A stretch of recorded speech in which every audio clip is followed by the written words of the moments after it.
Hello everyone guys, सामने clash इन Paris ফ্রান্সে।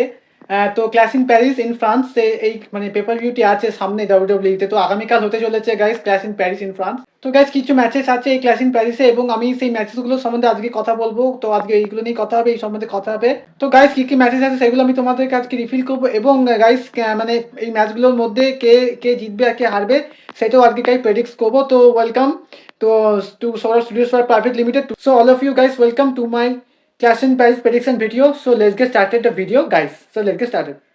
So hello guys, ladies and gentlemen, boys and girls, to welcome back to my channel Saurabh Studios Work Private Limited. And guys, today I want to tell you and show you my Clash in Paris prediction video. So let's get started the video.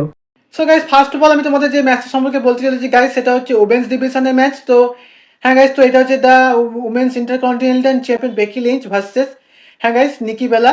তো the legend Nikki Bella. তো guys আমি আমার আগের একটা ভিডিওতে তোমাদের বলেছিলাম রয় highlights ভিডিওতে, তো এই ম্যাচটা আসতে সময় মানে পরে মানে ডাব্লিউডাব্লিউ এটা পরে তোমাদের ডাব্লিউডাব্লিউ পরে এটা অ্যানাউন্স করবে অফিসিয়াল ভাবে ম্যাচটা। তো ডাব্লিউডাব্লিউ এটা আগের সপ্তাহে রতে করেছে গাইস, মানে বিটুইন বেকি লিঞ্চ অ্যান্ড নিকি বেলার মধ্যে ম্যাচটা অফিসিয়াল করেছে। তো গাইস এটা আহামরি আমার সেরকম খুব একটা আমার আগ্রহ নেই ম্যাচটার প্রতি, যদি মানে সেরকম কিছু মানে বলবো না, আমি শর্ট করে তোমাদের বলছি। তো যদি তোমরা আমাকে জিজ্ঞেস করো মানে কে জিততে চলেছে ম্যাচটিতে, তো আমি যদি আমার যদি কাউকে প্রেডিক্ট করতেই হয় তো আমি বেকি লিঞ্চকে করবো, কারণ বেকি লিঞ্চ সেথ রলিন্সের ওয়াইফ। আমি তো সেথ রলিন্সের একজন ফ্যান এবং শুধু ওয়াইফের জন্যই নয়, আর একজন ভালো একজন মানে রেসলার বেকি লিঞ্চ। তো আমি চাইবো যে এই ম্যাচটায় বেকি লিঞ্চ রিটেন করবে। তো আমি চাই বেকি লিঞ্চ এই ম্যাচটা জিতুক এবং বেকি লিঞ্চ রিটেন করবে guys at Clash in Paris. তো Becky Lynch your winner and still the women's intercontinental champion the man Becky Lynch. তো গাইস সেকেন্ড যে ম্যাচটার কথা আমি তোমাদের বলতে চলেছি গাইস, তো গাইস আজকে আমি তোমাদের সেকেন্ড যে ম্যাচটা সম্পর্কে বলতে চলেছি গাইস, সেটা হচ্ছে the GOAT, the greatest of all time John Cena versus the Maverick Logan Paul. তো তো গাইস সামারস্ল্যামের পর থেকে আমরা এই মানে জন সিনা আর লোগান পলের মধ্যে একটা ফিউড দেখতেই পাচ্ছি গাইস। তো তোমরা জানো সামারস্ল্যামে কর্ডিওসের কাছে বেলটা হেরে যাওয়ার পর থেকে জন সিনা সঙ্গে একটা জন সিনা কর্ডিওসের ট্যাগ টিম ম্যাচ করেছিল, তো লোগান পল আর ড্রু ম্যাকিন্টার অপোনেন্টে। তারপর থেকে লোগান পল মানে তোমার জন সিনার পেছনে একদম লেগে গেছে ম্যাচের জন্য। তো ড্রু ম্যাকিন্টার আর কর্ডিওসের এখন তো ফিউচার এখন আলাদা, তো ওটা ওদের মধ্যে ম্যাচ পড়া হবে, সেটা নিয়ে পরে আলোচনা করবো একটা ভিডিওতে। তো তোমরা দেখেছো গাইস, তো ডাব্লিউডাব্লিউ এই যে ফিউডটা স্টোরি লাইনটা করেছে জন সিনা আর মানে লোগান পলের মধ্যে। তো ম্যাচটা গাইস আমি সত্যি খুব আগ্রহী ম্যাচটা দেখার জন্য। আমি দেখতে চাই যে এতদিন জন সিনা যে রেসেলমেনিয়া থেকে যে হিল টার্নটা করেছিল এবং কর্ডিয়াসকে হারানো থেকে শুরু করে যে চ্যাম্পিয়নশিপ রিটেন্স মানে চ্যাম্পিয়নশিপ ডিফেন্ডগুলো করেছিল এমনকি রিটেন করেছিল চ্যাম্পিয়নশিপগুলো, তো সামার স্ল্যামে হেরে যাওয়ার পর থেকে এটা কি দুর্বলতা হয় জন সিনা, না সত্যি জন সিনা আগের মতো অ্যাগ্রেসিভ আছে এবং স্ট্রং আছে যেমন রেসেলমেনিয়ার পর থেকে আমরা দেখে এসেছিলাম। তো গাইস এখানে যদি প্রেডিক্ট করতেই হয় একজনকে, তো আমি তো কোনো কথা হবে না, no doubt about John Cena win this match. John Cena Logan পলকে হারাবে এবং ক্ল্যাশিং প্যারিস থেকে জন সিনা উইনার হিসাবে বেরোবে। তো গাইস থার্ডলি আমি যে ম্যাচটা তোমাদের আজকে বলতে চলেছি গাইস, এটা হচ্ছে the tribal chief, the OTC, the head of the table Roman Reigns versus the tribal thief, the owner of the Ula Fala Big বনসন। এই গাইস এই ম্যাচটা খুবই ইন্টারেস্টিং, কারণ সেটলিন্সের পার্টনার আমি সেটলিন্সের ফ্যান। আমি দ্য ভীষণ টিমটা এখন আমি যেভাবে দেখছি মানে সেটলিন্স বিল্ড করেছে রতে রিসেন্ট টাইমে, আমার খুব ভালো লাগছে। তো মানে এই টিমটার উপর সত্যি একটা সবারই একটা মানে মানে সবাই আগ্রহ আছে, মানে একটা পাওয়ার আছে এই টিমটার প্রতি।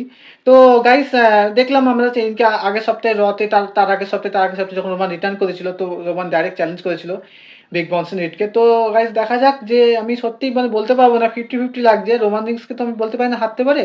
তো যাই হোক, এখন যদি হ্যাঁ যদি রোমান রিংসের সামনে সিনেমা আসন্ন একটা সিনেমা আসার কথা আছে, যদি রোমান রিংস মনে করে যে হ্যাঁ সে রিসেল করবে এবং তারপরে রিসেল করার পর বেরিয়ে যাবে, তো আমার মনে হচ্ছে গাইস রোমান রিংস হয়তো জিতে বেরোবে না।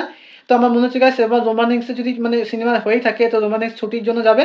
তো ছুটির জন্য যাওয়ার জন্য গাইস আমার মনে হয় রোমান হারবে, মানে জিতে কেউ যাবে না, হেরেই যাবে হয়তো। তো যখন দেখাবে যে যেহেতু বনসনের কাছে হেরে যাচ্ছে রোমান রিংস, তারপর রোমান রিংস তারপর ডাব্লিউডাব্লিউ থেকে ব্রেক নেবে সিনেমার জন্য।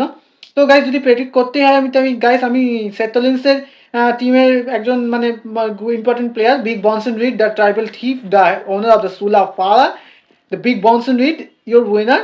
এবং Big Bronson Reed clash in Paris থেকে উইনার হিসেবে বেরোবে গাইস। তো বিগ বনসন রিড ম্যাচটা জিতবে। এবং ফোর্থলি আমি তোমাদের যে ম্যাচটা সম্পর্কে বলতে চলেছি গাইস, এটা হচ্ছে guys it will be Sheamus, the Celtic warrior Sheamus versus Rusev. হ্যাঁ গাইস রুসেভ, তো ডাব্লিউডাব্লিউ রিটার্ন করার পর থেকে গাইস রুসেভ এটা first paper view match and clash in Paris. তো আমার মানে এদের মধ্যে সেরকম কিছু স্টোরি লাইন কিছু মনে হলো না, আমি আমার মানে ওপিনিয়ন এটাই বলে। আমি শুধু অ্যাকচুয়ালি এটাই দেখছিলাম, রুসেফ মানে ডাব্লিউডাব্লিউ রিটার্ন করার পর থেকে কোনো পেপার ফুটে ও জায়গা পাচ্ছিল, স্পট পাচ্ছিল না, তো জায়গা পাচ্ছিল না। কিন্তু শুধু দেখছিলাম যে রতে শুধু সেই মাসের সঙ্গে খালি ও মানে ফিউড করছে। রয় সেই মাসের সঙ্গে অনেকবার 2-4বার ম্যাচও হয়েছে, তো কোনোটায় সেই মাস জিতেছে, কোনোটায় রুসেফ জিতেছে। তো আবার একটা সময় আমরা ব্যাকস্টেজ ব্রলও দেখেছি, মানে দুজন দুজনকে খুবই মানে আক্রমণ করছে, অ্যাটাক করছে, শুধু মানে দুজন দুজনকে ফাইট করছে, একে ঘুষি মারছে, ওকে ঘুষি মারছে, মানে কিছুই বোঝা যাচ্ছে না মাথার মধ্যে না, কিছুই বোঝা যাচ্ছে না মানে দুজনে কি মানে ফিচার করতে চাইছে, ডাব্লিউডাব্লিউ কি স্টোরি লাইন করতে চাইছে। একটু অন্যরকম ওয়েতে করলে ভালো করতো স্টোরি লাইনটা। রুসের একজন ভালো প্লেয়ার, সেই মাসের একজন ভালো প্লেয়ার। তো এদের মধ্যে ফাইনালি গাইস অ্যাডাম পিয়াস, রয় জেনারেল ম্যানেজার অ্যাডাম পিয়াস মানে ম্যাচটি বুকিং করেছে ফাইনালি। তো গাইস আমাকে যদি এখানে একজনকে প্রেডিক্ট করতে হয়, তো আমি বেশি কিছু ভাববো না, বেসিক্যালি কিছু আমার ভাবার দরকার নেই, আমি তো বলবো রুসেফ জিতবে ম্যাচটা। তো সেই ম্যাচকে ডাব্লিউডাব্লিউ বিগত সেরকম ডাব্লিউডাব্লিউ সেই ম্যাচকে নিয়ে খুব একটা অতটা ওয়ারিড নয়। তো গাইস রুসেফ জিতবে, তো রুসেফ সেই ম্যাচকে হারাবে ক্লাসিক প্যারিসে। তো এটা আমি তোমাদের বলে রাখলাম গাইস। সো গাইস এবার আসছে আমি আমার মেন মুদ্দাতে। তো গাইস এবার আমি বলতে চলেছি তোমাদের শো এর মেইন ইভেন্টের ব্যাপারে। তো ক্লাসিক প্যারিসের এটা মেইন ইভেন্ট হতে চলেছে গাইস ম্যাচটি। তো গাইস এটা হবে আমার আমার আমার টিমের প্লেয়ার।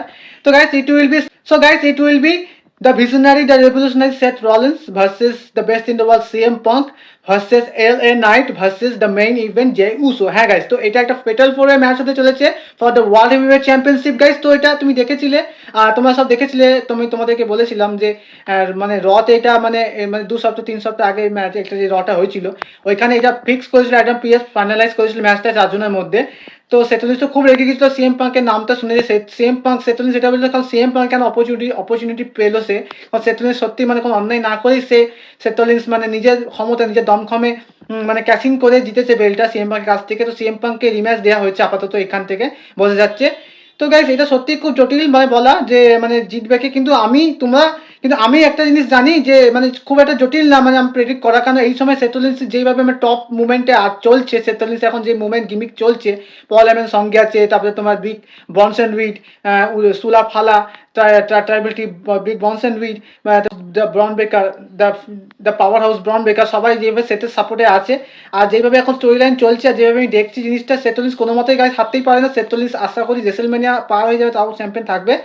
এটা আমার ওপিনিয়ন গাইস, এটা আমার পার্সোনাল ওপিনিয়ন। সো গাইস এই ম্যাচটা সত্যি আমার খুবই ভালো লাগছে দেখতে, আমি তো দেখবোই, এবং আমি তোমাদের গাইস এটাই বলবো, এই ম্যাচটির মধ্যে গাইস সেতলিন্স রিটেন করবে। হ্যাঁ গাইস আমি একদম কনফিডেন্ট ভাবে বলছি সেতলিন্স রিটেন করবে। সেতলিন্স হারাবে best in the world CM পাঙ্ককে, সেতলিন্স হারাবে এলে নাইটকে, সেতলিন্স হারাবে মেইন ইভেন্ট জেগুসোকে। এবার একটা জিনিস দেখার পালা, যে এই সপ্তাহে রতে আমি দেখলাম যে মেইন ইভেন্ট জেগুসো কিন্তু হিল টার্ন করার মতো চোখ মুখগুলো দেখে মনে হচ্ছিল যে এবার সুপার কিকটা ও এলে নাইটকে মারার পর সিএম পাঙ্ককে মারলো এবং সেতলিন্সের দিকে তাকাচ্ছিল। আমি বলবো না তোমাদের কোনো স্পলার দেবো না এখন থেকে, তো আমি নিজেও বুঝতে পারছি না কেউ আদৌ কি টার্ন করবে কিনা সিএম পাঙ্ক আর এলে নাইটের ওপর। তো সেতলিন্সের সাপোর্ট করলেও করতে পারে মেইন ইভেন্ট যেহেতু, তা আমি 50% মানে এটা আমি তোমাদের বলে রাখছি, পুরো 100% বলতে পারবো না সিরিয়রিটি করে। তো গাইস সেতলিন্স রিটার্ন করবে, তো রিটার্ন করে সেতলিন্স ক্লাসিক প্যারিস থেকে যখন বেরোবে as your winner and still your world heavyweight champion. তো সেতলিন্স এইভাবেই বেরোবে ক্লাসিক প্যারিস থেকে। তো আমি চাই এটাই। তো সত্যি খুব ইন্টারেস্টিং হবে ম্যাচটা, আমি তো খুব খুশি হবো সেতলিন্স জিতলে, অবশ্যই খুশি হবো কি সেতলিন্স অবশ্যই জিতবে ম্যাচটা। অ্যাজ এ সেতলিন্স ফ্যান আমি তোমাদের এটা কনফার্ম করে দিচ্ছি গাইস।